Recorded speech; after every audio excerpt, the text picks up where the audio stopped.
thanks for coming on, Arwel, and having a chat with me. How is everything going with you at the moment? And what else have you got planned in your week off that you're starting? Yeah, not too bad. So we're going to Dublin on Friday to Super Saturday. So 10 of us Pirates boys will be in Dublin. So it'll be a good weekend.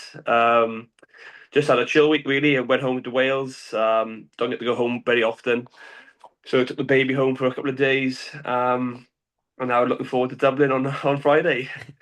Last time I've I been to Dublin is normally taking 50 from Leinster, so it'd be nice going there and now having to take yeah, 50 from Leinster. I think when I met you at the pre-season game against Exeter, I think one of the quick fire questions I asked you was who's who's the biggest piece of work on the on the away trips on the bus and stuff. I imagine there'll be someone putting their hand up for that then if there's 10 of you going up to Dublin. Yeah, without doubt. There's a few people on the list probably, but there's a few surprises as well probably. The quiet ones you got to watch as well now. They're coming up to their shell now as the season comes on. So there's a couple of quiet ones on there as well. So I expect a few surprises. As a fly off, for you typically one of the quiet ones, or are you a bit of a dark horse when it comes to that sort of stuff? Um, I don't drink very often if I'm honest, but when I do have a beer, I can be quite loud. So yeah, just at my age now, it's about managing it. I got to manage the situation because these young boys can go all day, and I past 11 o'clock, I'm ready for bed and a Yeah, no, pizza. I know the You feeling, got- to be honest. Yeah. Yeah. So you said you went home. I know Cardiff's your boyhood club. So were you born in Caerphilly? Is that right? So So where is I'm from home for Ashton. you these days? I'm from Ashton originally. My Uh, parents still live in Ashton, obviously where the Dragons train and stuff. So obviously when I was coming through the Dragons Academy and stuff, it was pretty easy. 'Cause I'd walk the train in when I couldn't drive, and when I could, it'd take me 2 minutes. So yeah, my parents still live in Ashton. So whenever I go home, I'll stay with them. Yeah. what was the family dynamic in terms of support then? Was it everyone was a Cardiff supporter, or have you like sort of bucked the Yeah, trend, or how is it? we were diehard Cardiff fans back in the day. Like my parents used to take us to. We went to Toulouse on the bus. We got stuck in the underground train going to watch Cardiff in the quarterfinals of the European Cup. We've been everywhere, the Tigers and everywhere on the bus. We probably season ticket holders since I was till probably about 14, 15.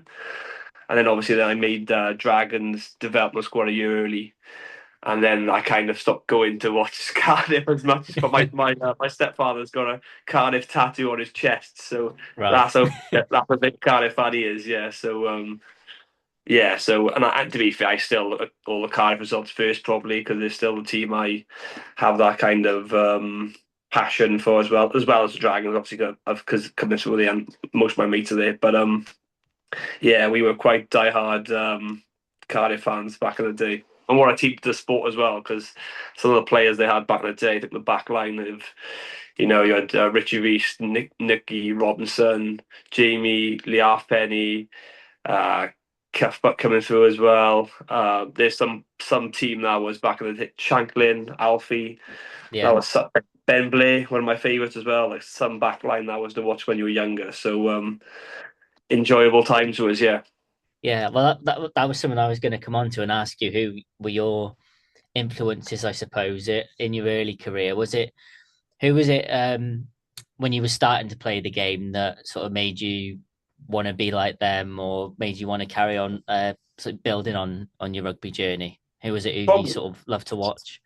Probably that back line. I loved watching Nicky Robinson. I thought like he probably didn't get the recognition that he deserved probably at that time. Like when you think back now in terms of how regions are doing, Cardiff were making quarterfinals of Europe and semi-finals of Europe quite often, winning trophies, EDF, being close in the Magnus League and stuff. And he was, I thought as a 10, I thought he was a threat to the line, had a massive passing game and stuff.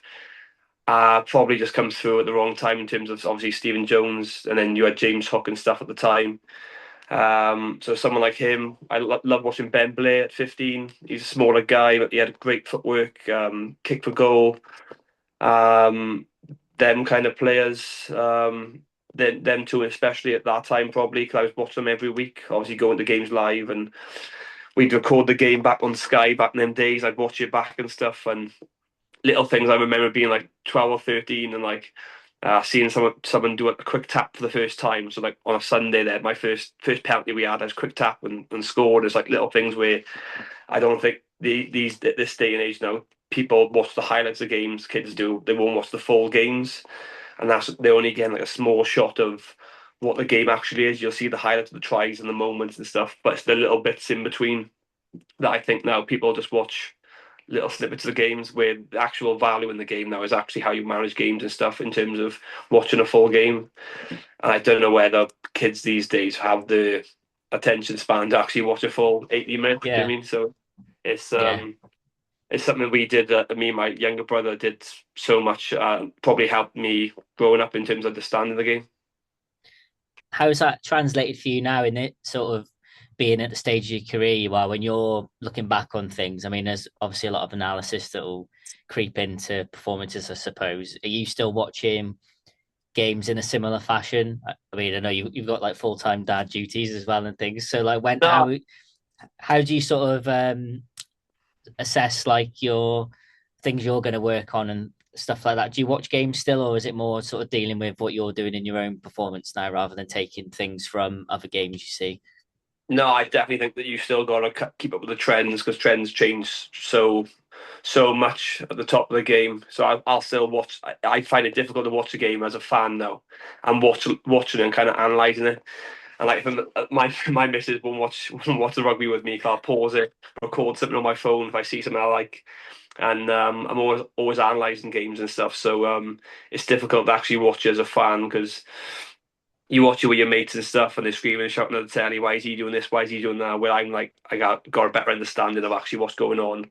But it's nice to see, like, I'll pause it, rewind it, see what they've done there in terms of like a shape they're running or a set play they've run. I thought, oh, that's nice. So maybe try to bring that in for next week or something, or speak to Gav about that in terms of something else because there's always bits and bobs changing in terms of the top of the game and with the rule changes as well. You've got to keep up with that because Yeah, I think by the change of the rule now with the nine can't touch him at the scrum, the 50-22 rule, it's opened up more scrum attack plays in terms of playing from deeper and stuff. So you've got to be aware of that, and then obviously then there's new plays you can run with that because obviously the nines can't get involved and stuff. So there's always bits changing. I like to watch it as a fan one day and just relax. Hopefully when I retire, I can just watch it as a fan and scream and shout. But at the moment, it's still analysing things and trying to take pieces of people's games and stuff and even little bits like Finn Russell and stuff, and it's the off the ball stuff, like watching where his head's at and where's he scanning before he's involved in the play and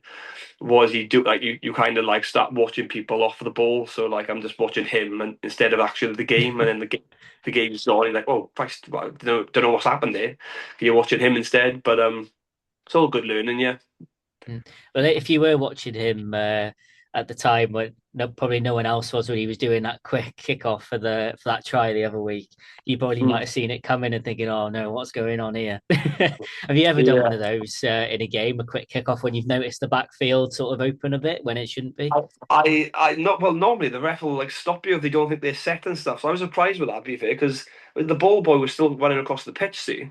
Yeah. So or the water boy. So I'm surprised he's allowed it, to be honest.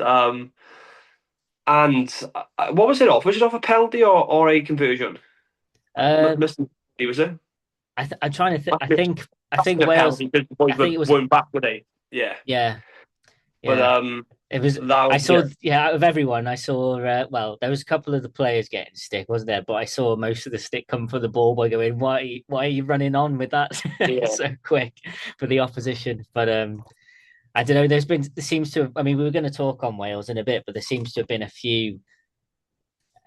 Obviously, the last two games much improved, but then first three games there seemed to be one of those little incidences creeping in each game, didn't there? Yeah. Whether it was Derry's tap, well, not tap and go, or Adam Beard trying a kick and misses the ball, and then this quick kick off. It was sort of those inexperienced little moments that were creeping in over the start of Wales' Six Nations, wasn't it?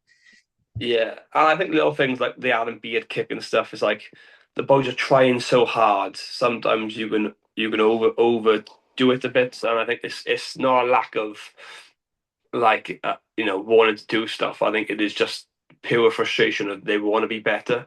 And Yeah. sometimes that is the tougher thing in terms of you try too hard, you end up making more mistakes and stuff. So it's finding that balance of, and that'll come with now like much better performance against Scotland, much better against Ireland. Hopefully, you like to think now we're on that upwards curve in terms of Italy performance now. Can we put it all together?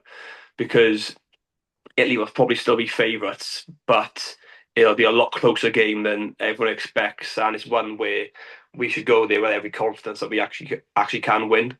So hopefully they can put the whole performance together, because there's been pieces of most, other than the England game, probably most games where we've had spells where we actually look good. So it's just putting that all together now. Yeah. So from you talking about wanting to sort of take pieces from games and you sort of look at it a bit more analytically, have you noticed anything in particular that were the sort of brought the big changes in the better performances the last two games? Because I mean, obviously the amount of points conceded was half because the defense has started to improve. And is there anything in particular that you think's just kind of switched or clicked for them a little bit? Well, I think you think back to when Wales were at their best, their defence was so good. We hardly conceded points, and you think, well, that performance was probably the best I've seen Wales defend in a long time against Ireland. And when you start earning that respect in terms of teams not playing from everywhere and we're not conceding points, you're in games, and then as an opposition, then they start to tighten up, because Ireland, you could tell they were like, we should be putting more points on Wales. They got frustrated, sorry, and then Parry scores a try and we're back in the game. Do you know what I mean? We're like, we were probably dominated for a good 30 minutes that first half. But because how good we were defensively, we were in the game. And fundamentally, like back in the day, our whole game was based on our defence. And then we kind of brought our attack in slowly after that. So if we can get a good D kind of DNA and then slowly add our attack on, because, Matt Sherratt is a good attacks coach. But fundamentally, if you're going to concede 40 points a game, it's very tough to win any game, unless you're Scotland. Yeah, against a so, Sean Edwards defense as well, no less. yeah, exactly. Yeah, So I think fundamentally they need to get the D right, which they did against Ireland, and then they layer on the attack after that. I love the way they defend high on the edge, made it real hard for Ireland to get the ball at the back. Um, you are vulnerable to kick passes. That is probably the only issue with our system. But you'd rather take that than us getting broken everywhere like we were against England and stuff. So fundamentally, I think the D will underpin everything, and then we can build on the attack. I know it sounds boring, but if you can build on the attack, then when you're in games, you're in closer games and stuff, which will be key probably going into next weekend. Oh, this weekend, yeah, sorry. yeah. From your perspective as a player in the teams you've been in, how long does it tend to take to build that kind of defensive cohesion? Because I know on TV and in the media, pundits will say defense is quicker to sort of have a baseline for than attack. But obviously, when Steve first came in with Matt probably having a few campaigns prior, the attack was kind of functioning a bit better, wasn't it, in the autumn against New Zealand? And then it's only now the last couple of weeks that the defense is starting to take shape. How do you find the dynamic of getting your defense and attack right, and how long they kind of take to come together, especially in this Wales system, because it relies a lot on connection, doesn't it? And everyone being in that sort of connected line in the field, doesn't it? So obviously at club level, a lot easier because you've got a pre-season, you're doing it every day, and that is your system. Obviously, when you go into international level, I'm trying to think now back to when I played twenties. You're bringing in boys from everywhere who have different systems and stuff. So for me, it's making it as simple as possible so everyone's on the same page. So that's why I liked on the weekend. We were more condensed, we were tighter on the ball, but we got a lot higher on the edge, which obviously outside backs are burning a lot of energy doing that in terms of defensively. But we look so much more connected around the pitch in terms of Ireland pulling shape at the back all the time. But we had 12, 13 and wing high. So the only way they could get the ball at the back was either that kick pass or throwing a big pass where you would probably end up recovering anyway. But we were a lot tighter and more connected. But that comes with like time. Like, you think about in terms of how long Wales get together before the actual Six Nations starts. Is it what, 2 weeks, I think, normally? not a lot of time to get. And you think about now in terms of there's so many players in England. There's obviously three, four regions probably represented as well. Getting everyone on the same page in terms of the D system definitely was a change the way we defended or against Ireland compared to the other three games. I most definitely. So that's something that either looked at or either the new defence coach who has come in has already spoken to Steve and said how he wants to defend, and maybe they've tried that in training and used that for the Ireland game, which I thought was pretty good to be fair. Um, Obviously, you want more ball because you don't want to be defending for long spells of time like that. Like Manny, I think made 32 tackles, which is Yeah, ridiculous. yeah, a record, yeah, which is crazy. So Yeah, like, which is nuts. So more possession we get, then obviously then that'll level out. But the actual D blocks, there were so many good defensive sets in there. But I could definitely see a change in terms of how high we was on the edge, making it real difficult as a 10 when you get that ball at the back and your first sight is you just see a wall in front of you coming high. You only got two options to throw it over the top or kick it in. And Crowley at the back was never deep enough to go and put that kick pass in. Whether Italy, I've looked at that now this week and seen that and thought, right, there's definitely some kick spaces on the edges. So we'll have to be aware of that in terms of backfield stuff. So, but I thought it was much more improved this last week than the other three games defensively. Yeah. and from the perspective of a 10 yourself, how have you found this dynamic of Steve trying to find his 10 in this team? Really, obviously Dan had a big run. Sam Costello came in and did really well, and then was unlucky with his injury, wasn't he, against Scotland? And then Dan comes back in against Ireland, and it's a bit of a tougher. I mean, obviously Scotland proved what a good team they are, but Sam had got like that platform, hadn't he, against Scotland when Wales were really sort of on the pump. So how would you sort of assess how the tens have gone, and who would you like maybe think might start this Italy game, and who's in the hot seat for you? That's the thing. See, context is so key to playing 10 because you think of Dan playing against England. He had no ball, constantly on the back foot, and then you're expecting a 10 then to perform on that kind of with that lack of ball, lack of go forward. Then obviously then Sam played well against Scotland, but then the context of that is we were going forward, our pack showed up, we were winning collisions, which is a lot easier for a 10. Do you know what I mean? So he did perform well that game. Dan against Ireland, obviously we defended for long spells of that game. Obviously, no tens favourite job defending.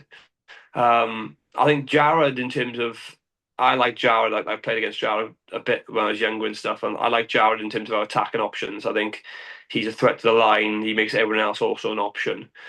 Um, but then there's we've got options, I suppose. I would like to see Jared get a start. If I'm personally honest, I've just seen the team now and they've gone back with Dan. I think at 10, but I don't think we quite nailed on who our 10 is at the moment. I think if Sam was fit, he probably goes again after the Scotland game. Yeah, Um, but we've three options, and we kind of need to find a 10. Because I think England in the same situation. So Ireland, I think 10 is your key position, and people don't understand how much in terms of the week and the differences a 10 will have on a team. You think of like the two big differences I see in terms of like Sam Prendergast and Crowley. Sam Prendergast is someone who is at the line, quite slow to the line, but he's got unbelievable vision. He's looking for other people to make line breaks off him. Where then Jack Crowley will be a bit more flatter to the line, a bit more speed to the line. So then you think, well, the timing for the forwards then having to adjust all the time in terms of if Jack's playing, they've got to be quicker to the line, probably a bit tight to start off with. Where if Prendergast is playing, they can be a bit deeper, come onto the ball more because they know he's going to hold it up a bit more longer and use his double pumps. People forget in terms of all them little key things in terms of timing and all that kind of stuff. So that's why it's important to know who your man is. Obviously, you're going to have breaks in play or injuries and stuff where someone comes in. And the same with England at the moment in terms of they've got this game plan of play on the front foot. If not, we're turning them straight away without kicking game, whether that be our bombs in the air from 10 or turning them on the edge with like little kicks in behind. But then you think of like Finn Smith's strengths and Marcus Smith's strengths is probably playing more flat to the line, attacking the line, multi-phase, where George Ford is more suited to the way England want to play, but then they haven't played in the last two games. So it's that understanding of how you want to play the game, suit your 10 really, because your 10 is the one who is underpinning most things. So it depends how Wales want to play. So if Wales do want to play a real attacking brand of rugby, I think Jared could be your man. So could Sam. Dan can do it as well, to be fair. And then obviously then they talk about the kicking game. Obviously they know more about in terms of who is the better kicker and stuff. They'll see a lot more of that in training and things. So yeah, we got options, but I think there's a few positions in Wales where I think like Zammit. I think Zammit for me is our best winger. Um, Obviously at the moment we're trying to get him on the ball as much as possible, which I like.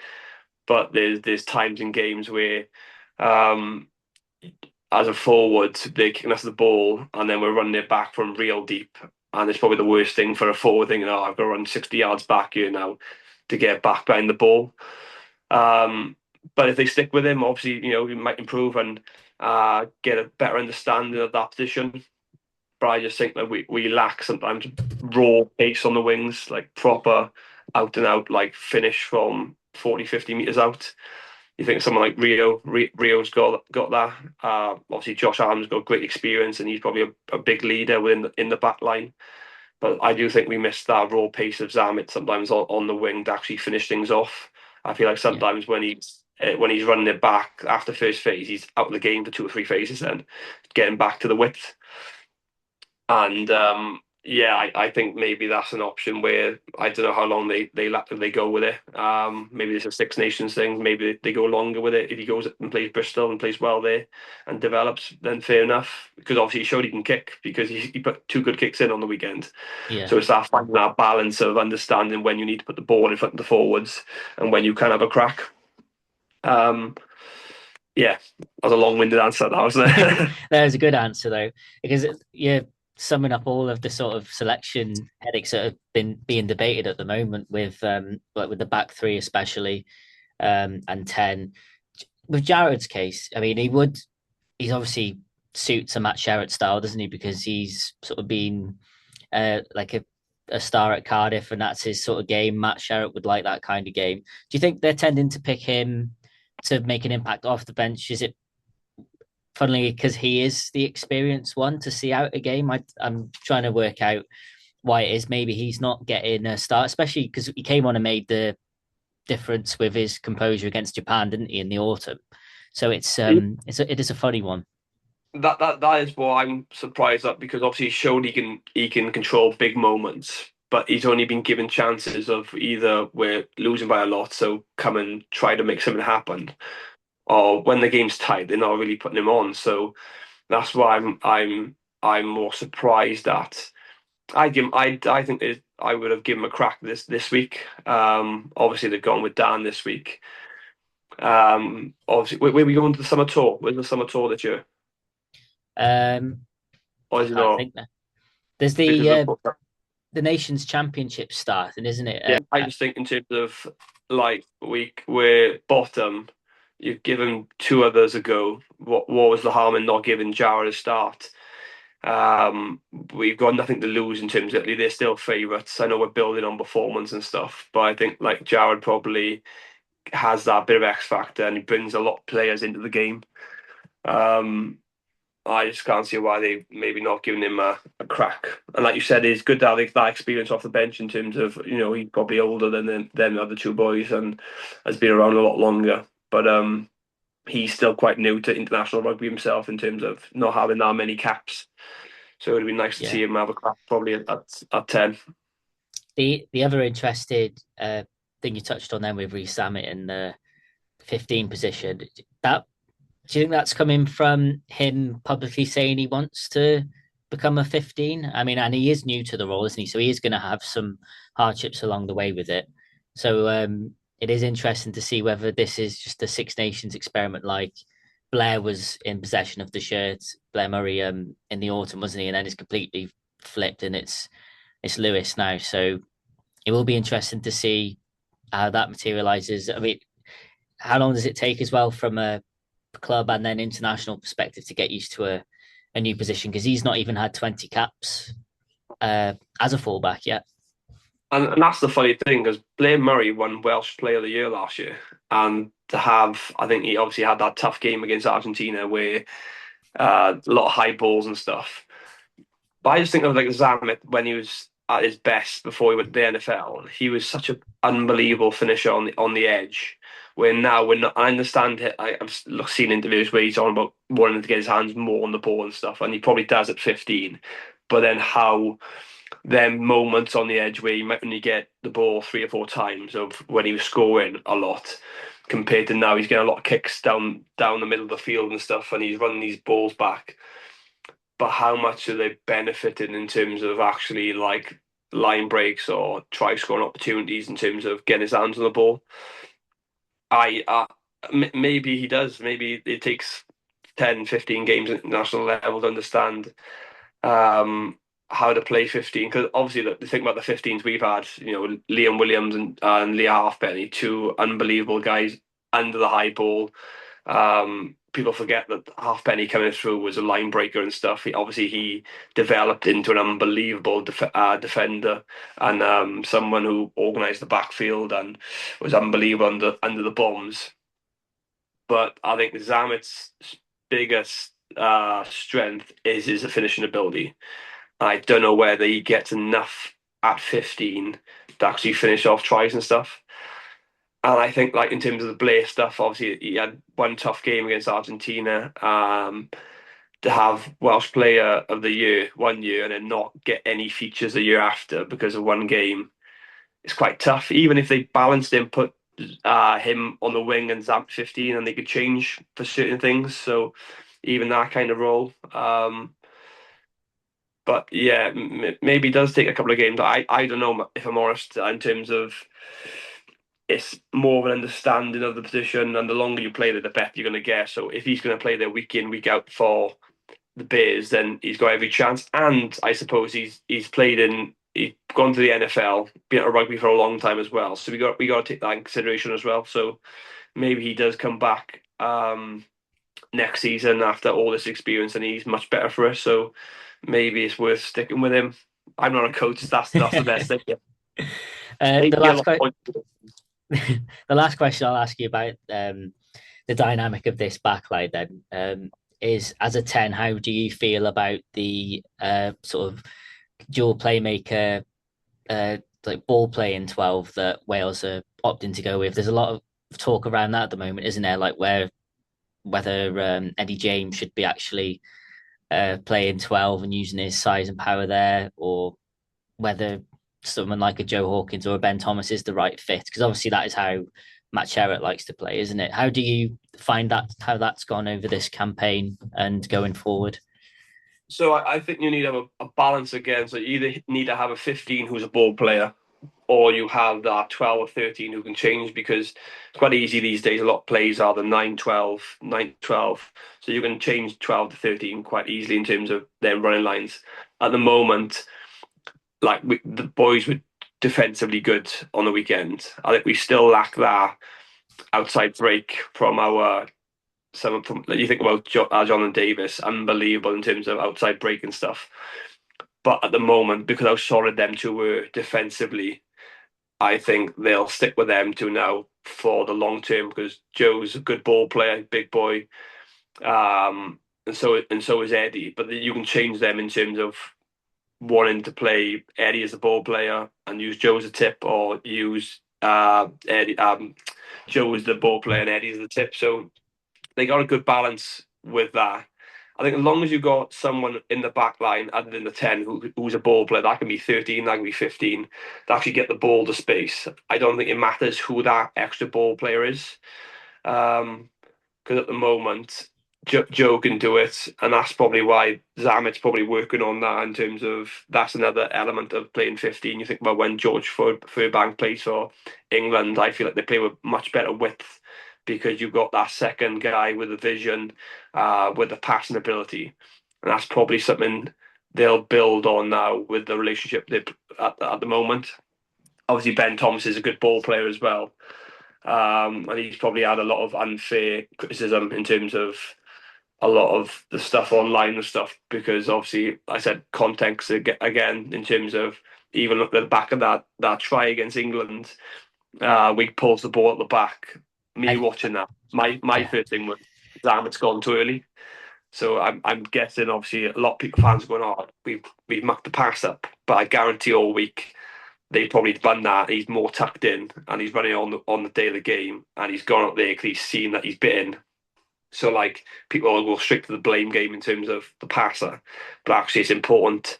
They probably run that all week, and he was probably more tucked in. He's seen that the guy's bit in, he's gone wider, and then the pass has gone to floor. So that's obviously the difference between watching it as a fan and then watching it as a player. Going, I can understand what's happened there. Do you mean? So yeah, yeah, it's just finding that balance. I think they just nailed down now in terms of defensively who our best team is, and then build our attack on the back of it. Because at the moment, it doesn't matter how good our attack is, if we're conceding 40, 50 points a game, it's irrelevant. So them two were good defensively on the weekend. They look solid, and then they can build their partnership in terms of attack, and then start scoring points. Because, like I said, there's no point of picking a team who's our best attackers yet conceding 40, 50 points in international rugby. There's literally no point. yeah.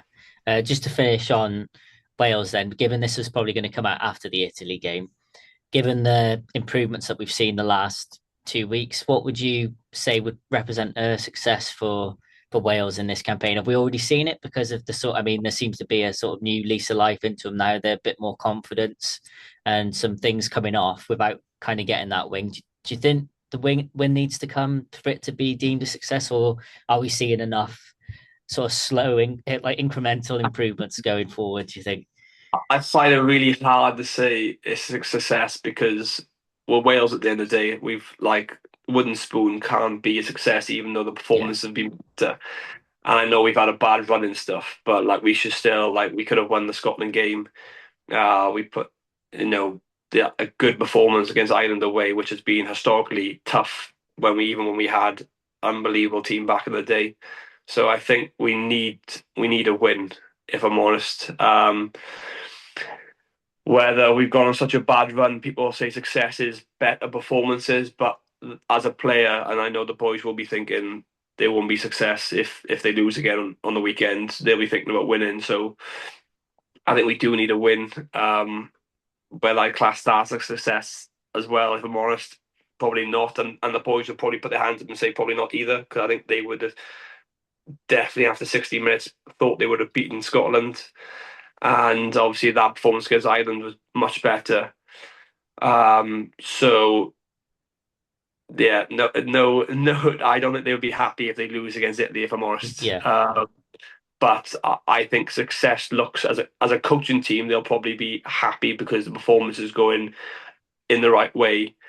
But like I said, you have to back it up. The boys have to go and back that up again now this weekend. In terms of if we have another poor performance this weekend, we're back to square one again. So it's all about that consistency. So we need to go up again, up another level because Italy are a good team. Like people think of Italy back in the day, they're a much better team than they were, and they got some real like firepower and some real stars in our team now. So it'll be tough to go beat Italy, but if we want to go to the places we should be, that's the kind of team we need to be winning first.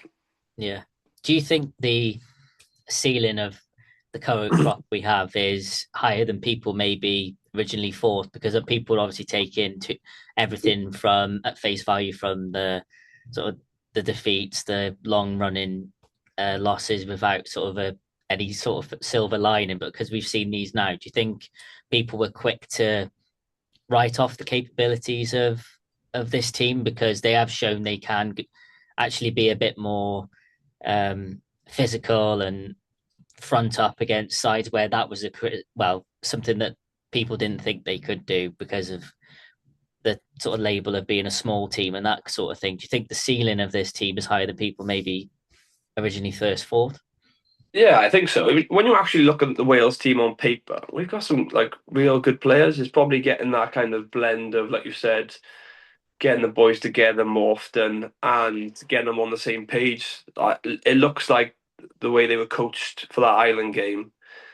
It looked chalk and cheese from when you think about the England game of the first week. And like Gatlin always used to say, Wales always get better as the campaign goes on because they're together for longer. So when I look at that 15 or 23 on paper, you think that we should have every chance in games. It's kind of getting that blend of how we want to play and getting that cohesion with the boys on the pitch. So I think the more we get that, because how many times are we're swapping and changing all the time in terms of like partnerships and who's playing in the centre, who's playing 9 and 10, who's playing 15.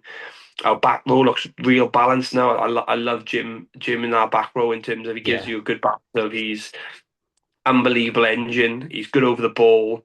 He'll tackle all day. He's good on the ball as well. So like that balance of the back row with Wayne Carey and Manny, you like your old Dan Lydiate chopping everything. So like that balance is much better. Were you surprised with the omission of a jackal threat like Tommy Raffle, or has it made more sense as the campaign's gone on of like sort of seeing what Wales were trying to do and now it's coming to fruition? How did you I, find that sort of that omission? I think that's probably down to how lightweight probably if they were going to go with Manny as well. Obviously, Manny's not the biggest bloke in the world, and so is Tommy. Where Jim's probably got a bit more size in terms of he has that ball carrying aspect as well, which will help Wayne out. Surprisingly, not on the squad completely. Yeah, I definitely say so. In terms of you think about how good he is over the ball in terms of for Leicester and stuff. So was shocked with that, and the balance can change all the time. You could play like an Ollie Cracknell at six and a Tommy Raphael, Jim. There's so many opportunities in terms of you could swap and change, and with the bench and stuff, depending on who you're playing against and what their breakdowns like, you obviously can change your options as well. So probably was surprised not to see him in there completely. Yeah, When we were talking about um, how long it can take for things to gel when they're not getting much time together, it's been apparent now with everything that's going on at the moment. People are sort of going to play in the Prem, or a lot of the under 20s boys in this squad in particular, in the current group, a lot of playing their trade outside of Wales. Do you think that can sometimes have an effect on how easily guys can gel when they come into camp? Because when we put Sam and Joe and Eddie together, they've obviously got that club connection, and then things did look a bit better. Do you think that has much bearing on how teams go at international level, especially when we're going through a new regime under Steve and trying to get things to gel as quickly as possible? yeah, I'd say so. But I'd also say how accessible the players are within. So obviously we come together only for the Six Nations and stuff. Where you think about England, they'll have these mini camps in between season stuff, where Wales don't have that because obviously a lot of the players are playing in England and stuff. Where even though there's 10 teams in the Premiership and there's 10 different ways of doing things, they have a lot of mini camps where they'll have a day or two together, where they're instilling the way they want to defend and stuff. So that obviously helps when they do come together. Where Wales is there a way they look at somehow they build that? I don't know where English teams will let the players go and do a day or two camp at Wales. I don't know how they work that out, and that's probably the difficult thing of not having the players in Wales. With players playing everywhere across the world, it's probably difficult to have that. But then also you can't blame the players because of the state of Welsh rugby at the moment. It's definitely the best option to take.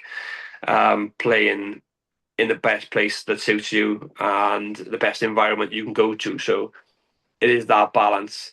Whether we can get the players together more often is probably the key. You think, well, how England do it? I think that's pretty good way of getting the boys on the same page quicker. I think so.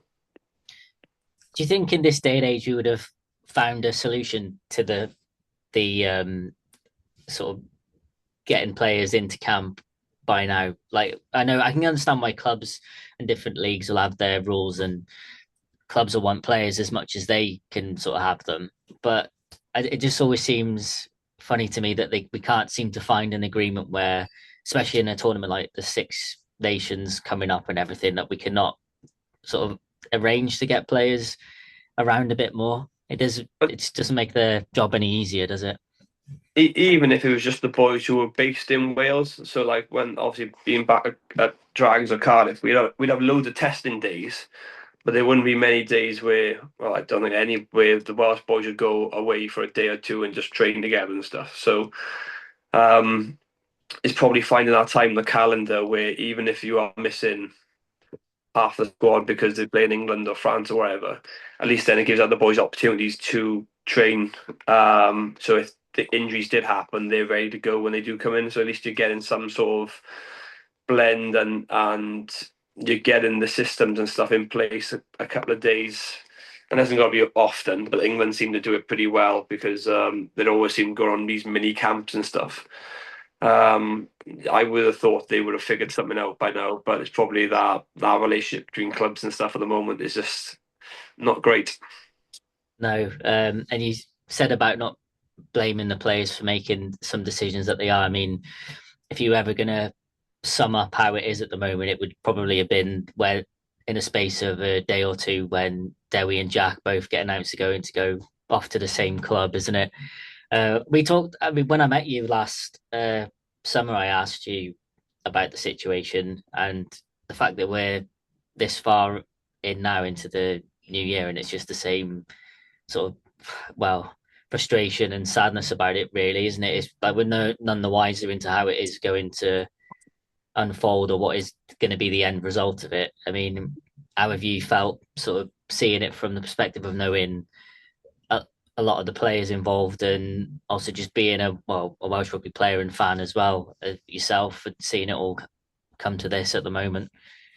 Yeah, that's the biggest thing. There seems to be no one knows actually what's going on, and that's like I think about the Osprey situation. You got boys re-signing when they got opportunities to go to other clubs, and I'm guessing I don't know exactly what's happening because I haven't spoken to any of them boys, but I'm guessing they've been told for them to be re-signing that things look positive. So that you're changing someone's life in terms of the opportunities boys again. Like you think about the Dan Edwards, there was a lot of chat about him going to Leicester Tigers, which would have been an unbelievable move, and he's stuck by the Ospreys.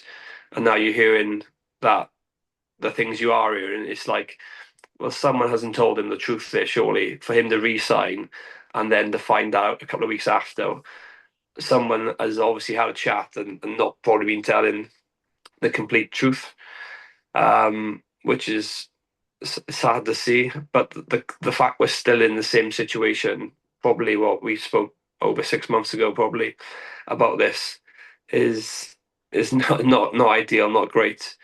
Um, they're better off just coming out and saying what is the situation and what is happening.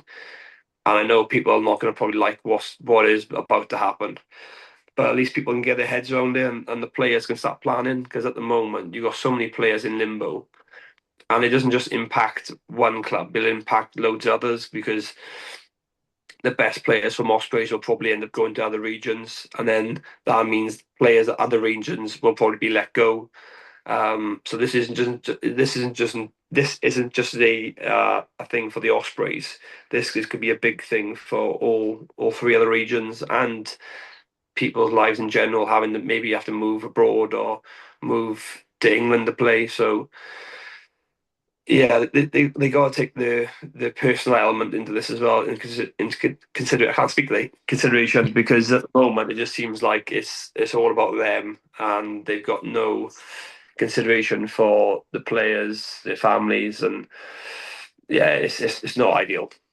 No, I think I mean, from the WRU's perspective, they all say that they've been transparent, or that is the message they give. But then Yeah, you've got Swansea Council trying to release minutes of a meeting that they're not allowed to, say that they've effectively been told Ospreys are going. And then if you've got Dewi and Jack moving, that might not suggest that the future's looking too bright for them. But then at the same time, they are committed to keeping them for the next, I think, is it two next season? Because they don't know if they can get everything, all the sort of the right things moving to get the URC to agree, to get clubs to agree. So it's just Mm. the limbo is going to carry on for at least another year or two. And knowing the way things usually go, it's going to be longer than that Longer. as well, isn't it? Yeah, exactly. And it's just the players, the staff, it's everyone involved at the clubs who will suffer because everyone's got bills to pay and things, and it's bigger than actually just it's bigger than the situation. It's easy for someone in an office to make this decision, and there's been a lot of chat about the history and stuff. And I suppose when Wales went from uh, back in the day where it was like 12 teams to four regions and stuff, and the impact that made, and we're probably still feeling the pain of that in terms of actual supporters. So what is this going to do? So it makes you think about if they're going to cut the whole region, how can Ospreys fans go and support Scarlets? It just for me, it's like makes no sense because I can't imagine a Dragons fan going to support Cardiff. It just makes Yeah. no Well, sense. you played for them and you still wouldn't support them. No, no, no. When I was See, there, I was Dragons through and through. no, I know, I know. You stuck to your guns. You didn't do a Jamie Carragher and switch Oh, from yeah. Everton to Liverpool or anything like that. You stuck with your boys. When I So when I I was a big Cardiff fan and we used to go to Roddy Parade, it was so hostile. It was so hostile, and it's funny because obviously I played for Dragons for six seasons, and going into Cardiff then it was like when we used to do the when they were doing the team talks, they speak about like how hostile it is playing at Rodney Parade, and it is, to be fair, it's a tough place to go play. The fans make it uncomfortable. It's good when you're on their team, but it's not when you're against them. yeah, well, that's the other thing as well. So I know some of the thinking or the logic might be sound in some sense in trying to, um, compile resources and sort of make, say, three regions stronger. But when you've had 20 plus years of sort of these derbies building and trying to make that work, where they probably haven't made it as work as well as they could or should have, you'd be lose if you go to three, you're losing either a Dragons Cardiff derby or a West Wales derby. It Yeah, just seems like the game would probably be poorer for it, wouldn't it? yeah, exactly. And then them games are the biggest games in the calendar year when you're playing. If you're a Cardiff or Dragon supporter, you're looking for when you're playing the Dragons or Cardiff. If you're an Osprey player, you're looking when you're playing the Scarlets. They're the big games you look at. Like then Judgment Days used to be real good days and stuff. So yeah, you are losing. Yeah, I don't know where they go with it, to be honest with you, and how long it takes. When does this actually get resolved? That's the big question, I think. And it needs to be soon, I think, because it's not fair on the players. No, absolutely. The I think the importance of the derbies as well. I was going to ask, do you think, because there's been a lot of talk about this, about what should be delivered by the union in terms of like even where the regions are like competing in league wise. Do you, as a Cardiff fan, have you enjoyed, and you've played as well, so the URC as a competition? There's a lot of talk about whether Wales should be getting them historical fixtures against English clubs as well, sort of back in the market. How do you feel about uh, that, and like not there not being any sort of Anglo-Welsh fixtures in that sense? It's like, the days of the cup sort of stopping, and there's been chatter about it over the last 20 years, or even when the region started, wasn't it, about whether there was going to be an Anglo-Welsh league? How do you feel about that? So obviously playing over the bridge yourself, well, down the end in Cornwall. But yeah, how do you feel about that? I think in terms of when I think back to my year at Cardiff, the biggest games of the season were them games you played in Europe against Harlequins, against Bath. I think both games sold out. I think if they did go into like the English Premiership, it would make such a big difference in terms of crowd numbers, in terms of getting people through the gate. I think that some of the games you'd get there, like Cardiff, Northampton, and stuff. I think that would, when you come and play against a South African team at home on a wet Friday night, and obviously they're not bringing many fans over, where even when you're playing imagine a Cardiff Bristol game on a Friday night, the crowd numbers are going to be through the roof probably. So it would be good, and I just think in terms of the competition itself, I think obviously it's every year you've got a South African team or a Irish team in the final, where the English Premiership is broken up more in terms of there's not someone doesn't win the Premiership every year in a row. There's always someone different, and it's a I know this sounds crazy, like, but when you're watching the English Premiership games, I watch the Welsh games. It seems to be raining all the time in Cardiff. It's just rain, rain, rain. And I go watch like Northampton or something. And there's never rains there. So I just think in terms of the games like you could play, I think that would be a good for the Premiership and the Welsh regions. But whether it actually ever happen, I don't know. I used to like the LV Cup back in the day where like we had some good fixtures at Dragons. We played Northampton away and stuff.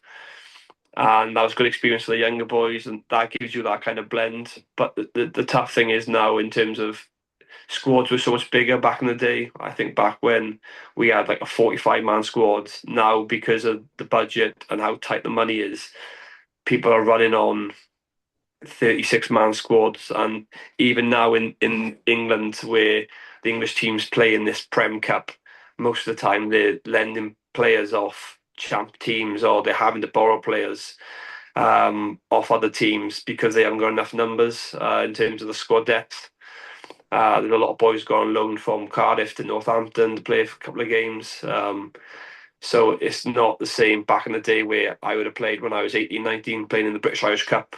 And we would have had basically the full academy team with some senior players who would drop down as well to play in that. Where now it's got to the point where squads are so tight, you're having to borrow players from everywhere just to make it 23.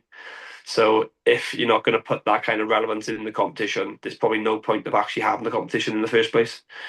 So yeah, I would like to see the Welsh teams in the Prem. That'd be class. But whether it actually happens and whether the Premiership would actually let it happen is a different story.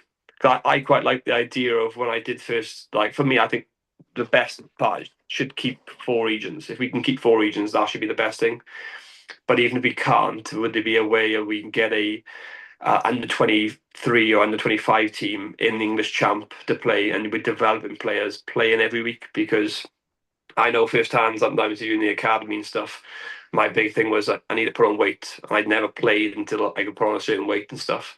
Where if you can get boys at 23 or 25 boys playing in the English Champ, playing every week, because you see some of the boys who play in the Champ and end up going to the Prem and playing well and end up being first team players. It's a good proven ground. So if we could have a team in the Champ, you're playing some tough games and they're learning on the job. So you think about the difference between playing in the Welsh Premiership jump to URC is massive, really real big.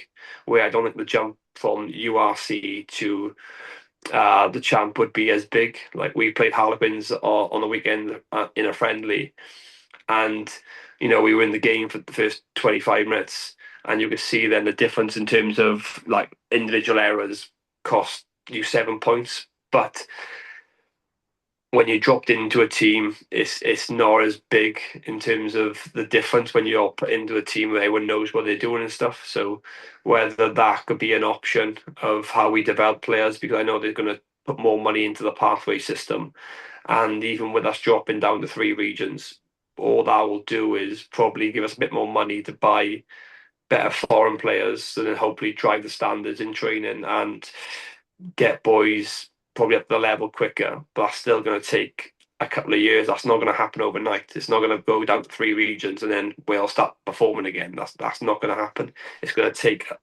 a long time, a long spell of time for us to actually get back where we are, and it's going to be a long process.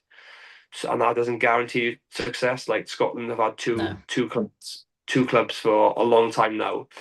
And you think, well, like Finn Russell would play back in France and stuff. And look, now Hugh Jones has signed for France in France. So even them boys, they've only got two regions, and they're still signing to go play elsewhere as well because the opportunity to go play in France with the money and the atmosphere and the crowd is you can't blame people. It's a chance in a lifetime. So this going down to three regions doesn't guarantee you success. Might put you in a better position, but still, you still have to have things go right anyway. So, and you have to have people at the top of the game managing money well because it's always been a thing where we have to overpay for people to come in because we're not doing so well. So, it's finding that balance, and like I said, it doesn't guarantee you success. Whether there has to be a plan of how we make our twenties more competitive. I can't remember the last time our twenties were really competitive in like a World Cup. Where I think the last time was where back when Sam Davis's age group we got to the World Cup final. Other than that, I don't think we've been successful in a World Cup campaign in a long time. So how we get our younger boys playing at a higher level quicker, and then how we fix the gap between boys playing Welsh Premiership to URC because the jump is too big. It needs something in between where we loan out a lot more players and let them go play in, a loan year in the champ or something to get that experience because at the moment that jump for me is too big for boys playing Welsh Premiership to go into URC to be Yeah, actually deep at URC level. At the moment, you'll see a lot of boys get exposure to it who are probably not ready because of the lack of numbers in the squad and stuff. Where if there's a plan in place and we are going to have bigger squads because we got less region, there needs to be a plan in place of how these boys go play at the best possible level they can to develop, but not to hinder them. Where you go chuck them in and go, well, you weren't ready, and then he doesn't play for another 6 months because you didn't think he was ready enough. yeah. I mean, Abby Tierney did an interview where in the last couple of days, and one of the questions worriedly was like, would the investment into the pathways be able to come without cutting the region? It didn't seem like that 28 million they're saying would be able to happen without cutting a region. And then they're obviously talking about propping up the SRC, aren't they? Super Rugby Cymru. And I mean, there was even a talk last year I'd seen of potentially on the Anglo-Welsh front starting like a cup competition between the Champ and SRC. Apparently that was in the works and nothing has come from that really. Do you think the SRC can become a good enough standard, like you say, that sort of optimum standard that's not too much, but not too not too little of a level for the young players to get them prepared for like the well what we want them to go on and become. Again, it's all about the funding because the years at Cardiff, I think they cut the funding again in terms of there's a salary cap in terms of how much you can pay, and then you had players who were probably good Premiership players going down to lower leagues because there was a bit more money there. When you're a semi-pro player, when you've got a full-time job, like most boys will go where the bit more money is because they're not doing it as their full-time job. They're doing it to earn a bit more cash. So unless they fund it better, where you have the players come in from the first team and actually strengthen them teams, because I think that even if like Welsh Premiership player teams played in the Champ now, like they probably wouldn't compete with any of the top eight teams just because they're full time teams and these boys are not. So for that to be strengthened, they'd have to invest more money and make more players want to play at that level, and probably drop boys down. Like I like the old British Irish Cup. I think in terms of the British Irish Cup was a good thing where we'd go where we played Leeds, played Doncaster, we played Jersey, like these tough teams. There's a trophy opportunity at the end of it as well. And you're playing with players dropping down from the first team. So when I was 18, 19, you'd play like Aled Brew and stuff would play, and they'd be good players playing in there with a sprinkle of academy players. Whether they can build bigger squads now because we've only got three regions, have bigger squads, so then you have enough numbers to have a British Irish Cup and stuff. Because obviously, I know playing in the Champ at the moment. Obviously, last year I wasn't here, but obviously they played in the Premiership Cup, and it depended how teams took the Premiership Cup. Some teams would take it seriously and play a real good squad, and then it would be not competitive enough for the teams at the lower level of the champ. And then some teams would play their kids, and then it'd be probably more dominant towards the champ teams. So it's having that balance. I haven't heard in terms of how do they strengthen the Welsh Premiership without paying players more, because you got semi-pro players playing probably back for their local teams or for Nat One, or not Nat One, sorry, the what's below Premiership, the Championship, because there's no budget there and they can pay the players wherever they want to pay them. So how that looks, I don't know. Whether that level will ever be good enough, because the reality is, if you're playing with semi-pro players, how are you going to build that gap to go and play in Leinster away? It's impossible. I'm not going to say you're going to fix the gap, but if you're playing a Ealing or Bedford or a Worcester every other week, that's way more competitive than playing in the Welsh Premiership week in, week out, against boys who are semi-pro, and that's not their fault. That is the league's the way the league is. That is just what it is. And I think back to even when I was younger, all us academy boys would play in the Premiership. So you'd have the best 6, 7 academy boys playing every week in the Premiership. Now I don't see as many boys playing week in, week out for your Premiership teams and stuff. So yeah, I think the best way would be maybe using that champ option, if that was an option to be explored. But obviously they do have a plan in place, I think.